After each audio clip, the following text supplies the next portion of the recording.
You've been washing pillows wrong your whole life. This mixture will remove all the yellow stains from them without using a washing machine.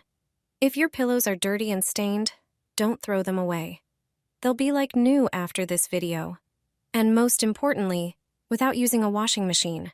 Today I'll show you my secret for cleaning them. You just need a few ingredients to create the mixture. First, get an empty jug. Pour 300 milliliters of water into it. Our first mysterious ingredient is baking powder. Add a tablespoon to the jug. The next step is to add 4 tablespoons of vinegar.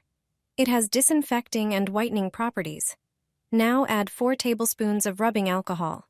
It will enhance the effects of the previous ingredients and eliminate bacteria and dust mites. Mix everything thoroughly. Prepare a bottle with a sprayer and pour our mixture through a funnel. Now all you have to do is spray the pillow thoroughly. This way, you'll remove stains without risking damaging the pillow in the washing machine. Don't skip any spots. Then wait for about 30 minutes. After this time, you'll see the first results. Then soak the pillow in a bowl or bucket for an hour. The effect will be even better. The pillow will be clean.